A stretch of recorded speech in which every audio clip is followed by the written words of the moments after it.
who truly controls the world of fashion. It's not the designers or models, but one woman behind a pair of oversized sunglasses who can make or break careers overnight. Meet Anna Wintour, the iron-willed queen of Vogue and the ultimate gatekeeper of style and power. For decades, she has ruled the fashion world with a sharp eye and unyielding ambition, shaping trends before designers even put pen to paper. Anna Wintour didn't just join fashion, she took it over, turning Vogue into a global empire and deciding who belongs in fashion and who becomes a misstep. Behind the glamorous covers and headlines is a story of ruthless determination, keen instincts, and decisions that endlessly shook the industry. But how did she build this empire of influence? Let's dive into the real power, the kind that wears a sleek bob, oversized shades, and moves the fashion world with a single nod. Early life and rise to power. Revolutionizing Vogue. When Anna took over Vogue US in 1988, she broke every rule. Her first cover featured a raw, young model in denim, shaking up the polished, predictable aesthetic Vogue was known for. It was a bold statement, signaling a new era where fashion wasn't just about perfection, but authenticity and attitude. Anna transformed Vogue from a traditional fashion magazine into a cultural authority, merging high fashion with the influence of celebrities and luxury culture. She was fearless in her choices, putting icons like Madonna, Julia Roberts, and Beyoncé on the covers, blending entertainment with style in a way that no one had seen before. This wasn't just a change in editorial direction, it was a revolution that reshaped the entire fashion industry.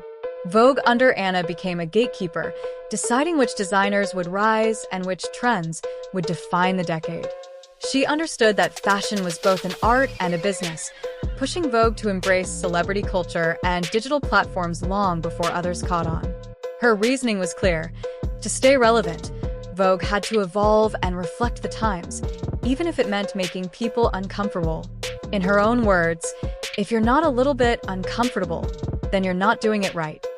This fearless approach led Vogue to dominate for decades, setting the standard for fashion publications worldwide and turning the magazine into a multi-billion-dollar empire. The Met Gala, power play, and prestige. Anna Wintour didn't just elevate the Met Gala. She turned it into the ultimate cultural event, the Super Bowl of fashion, the Oscars of style, the night where who gets in matters as much as what they wear. And the thing is, she didn't inherit it this way. I honestly believe the reason that people are excited is it's this extraordinary marriage of fashion and culture. The Met Gala wasn't always the ultra-exclusive, high-stakes spectacle it is today. When it started back in 1948, it was just a straightforward fundraiser for the Costume Institute at the Metropolitan Museum of Art, a black-tie dinner attended by New York social elite. Polished, elegant, but not exactly culture-defining. Then in 1995, Anna Wintour took over, and just like everything else she ever touched, she transformed it. Under her control, the Met Gala became more than just a fundraising event. It became the ultimate status symbol. Because here's the thing, you can't just buy your way into the Met Gala. Not even billionaires can expect a guaranteed invite. In fact, in 2024, tickets were priced at a jaw-dropping $75,000 per person. But here's the kicker. Paying doesn't guarantee entry. You could have the money, the connections, and even the wardrobe, but if Anna Wintour doesn't want you there, you won't be invited. She personally oversees every name on the guest list, deciding who's in and who's out. And let's just say A-list status doesn't always cut it. She has snubbed celebrities before. Some of the biggest names in Hollywood, music, and even royalty have not received that coveted invite simply because she doesn't think they fit the image she wanted. It's not just about fame. It's about relevance, impact, and exclusivity. Now, let's talk about those who do make it. Attendees are carefully selected to match the theme of the year, which changes annually. For example, the 2023 theme was Karl Lagerfeld, a line of beauty bringing tributes to the late designer from all corners of the fashion world. That night alone, the Met Gala raised a staggering $22 million. What's amazing about Karl? He knew so much about history, but he was always focused on the future. Fast forward to 2024, and the stakes got even higher. The theme, the Garden of Time, inspired by a dystopian short story by J.G. Ballard, pulled in a record-breaking $26 million. And in case you're wondering, the next Met Gala is set for May 5th, 2025, with a theme superfine tailoring black style, a title that already promises to be one of the most talked about events in Met Gala history. And while it's a fundraiser, it's also a power play. The event is a visual representation of who matters in fashion, entertainment, and culture. If you're there, you're in Anna Wintour's favor. If you're not, well, good luck getting in next year. Everything about the Met Gala is micromanaged by her, down to who sits where and what guests wear. She personally approves outfits before the event. And if she doesn't like what you're wearing, well, let's just say you probably won't be on next year's list. She fully controls the seating arrangements, strategically placing guests for maximum media impact. Want to network with a fashion icon? Anna decides if you deserve that chance. We want it to be alive and vibrant, and bring in new audiences and have people be excited about being there. Control and controversy. Known as Nuclear Wintour for a reason, her intensity, ruthlessness even, is legendary in the fashion world. When she took over British Vogue in the mid-80s, she cleared out staff, changed the magazine's aesthetic overnight, and implemented a level of control that British editors just weren't used to. And when she came back to the US to take over Vogue, she did the same thing. Some people saw it as cutthroat, others saw it as necessary. But let's be real. If a male executive had done the same thing, would he have been labeled as cold or difficult? Or would he have just been called a strong leader? Anna herself said, "I don't think of myself as intimidating, and I assure you all the people that worked with me on a day-to-day basis don't think so either." Still, her reign is marked by tough decisions that have rocked the industry. She's been relentless in setting standards, pushing boundaries, and demanding excellence at every turn. But with such power, controversy is inevitable. Her approach has sparked feuds, like with longtime collaborators who felt discarded when they no longer served her vision. And beyond internal tensions, her style of leadership has been both criticized and praised, a reflection of the high-stakes world she controls. While some admire her uncompromising drive, others see it as a symbol of exclusivity and elitism that hardens the door to fashion's inner circle. Regardless, Anna Wintour's control over Vogue and the fashion world remains unquestioned, proving that in an industry defined by appearance, the real power lies behind the scenes, wielded with precision and unwavering authority. Diversity and criticism. Vogue under Anna faced criticism for a lack of representation and diversity for years. Though she has publicly admitted these mistakes and pushed for inclusion recently, many critics question why it took decades for changes to begin. The magazine centered on a very specific kind of beauty: white, thin, Eurocentric. It wasn't just the magazine's covers. Staff, photographers, and designers featured in Vogue had a noticeable lack of diversity. In 2020, during the wave of social injustice movements, Wintour publicly admitted that Vogue had not done enough to elevate Black creators, models, and designers. She even sent an internal memo to Condé Nast employees saying, "I take full responsibility for those mistakes." While some saw this as a long overdue reckoning, others saw it as damage control.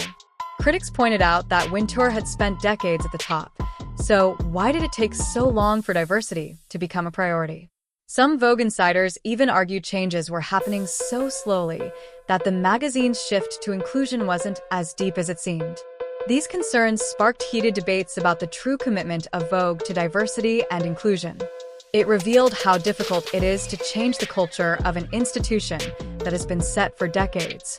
The topic remains a sensitive and contentious part of Anna Wintour's legacy, highlighting the tension between maintaining a prestigious image and embracing a broader, more inclusive definition of beauty and talent. Expanding influence beyond fashion. Anna's power goes beyond fashion. She's consulted on films, for example, A Star is Born. She's a trusted confidant for people like Serena Williams. And she's even been considered for ambassadorial roles due to her close connections with political figures. When you have people from sports, Hollywood, politics, and business seeking your advice, that's when you know your power extends far beyond fashion. Since 1990, she has raised over $10 million for AIDS research, organizing high-profile benefits that bring in millions. She also founded the CFDA, or Vogue Fashion Fund, to mentor and support young designers, giving them the platform and resources to break into an industry that is notoriously difficult to enter. There's no exaggeration to say that some of today's top designers wouldn't be where they are without Wintour's support. But even at 75, she shows no signs of slowing down. Her influence stretches across cultures and industries, making her a unique force. It's clear that Anna Wintour is not just a fashion editor, but a cultural icon shaping the world in ways few can imagine. Adaptation and legacy. As the fashion industry shifted rapidly towards digital media, Anna Wintour didn't resist the change. She led it. She pushed Vogue to embrace every platform possible, from print to social media, influencers, and video content, ensuring the magazine remained a dominant force. Even as print publications faced massive challenges, she made sure Vogue's pages were still as luxurious as ever, saying, "You have to feel it coming off the page." This approach helped Vogue evolve into a powerhouse that blends tradition with innovation. Now in her mid-70s, Anna shows no signs of slowing down. She rises early, keeping a fierce work ethic that sets the tone for her team. Meetings with her are brief, efficient, and decisive. She's the kind of leader who gets more done in a day than most people do in a week. But with all her power and legacy, a big question remains in the fashion world. Who will step into her shoes when she finally steps down? There's no clear successor. Names like Edward and Ninful have been floated, but no one matches the decades of carefully curated relationships, strategic moves, and ironclad reputation she's built. Anna Wintour didn't just edit a magazine. She reshaped the fashion industry itself and set a new standard for what fashion leadership looks like. Love her or hate her, her influence is undeniable, making Vogue more than a publication, a global empire and cultural force. The future of fashion is uncertain without her, and the world watches closely to see who, if anyone, can fill the void her eventual departure will leave. Anna Wintour didn't just edit Vogue. She reshaped fashion itself, turning a magazine into a global empire and an event into a cultural phenomenon. Whether loved or criticized, her impact is undeniable. But as she reigns supreme, the fashion world wonders, what's next when the queen steps down? The future of fashion hangs in the balance. Her influence extends beyond glossy pages, beyond runway shows and celebrity covers, reaching into culture, politics, and philanthropy in ways few can match. She created a system of exclusivity and power that has shaped generations of designers, models, and editors. But with power comes scrutiny, and Anna's reign wasn't without controversy. Questions about diversity, elitism, and ruthlessness have followed her for decades. Still, her ability to control fashion's narrative and adapt to a rapidly changing world sets her apart. At 75, she shows no sign of slowing down, continuing to push Vogue forward into the digital era while maintaining its luxury status.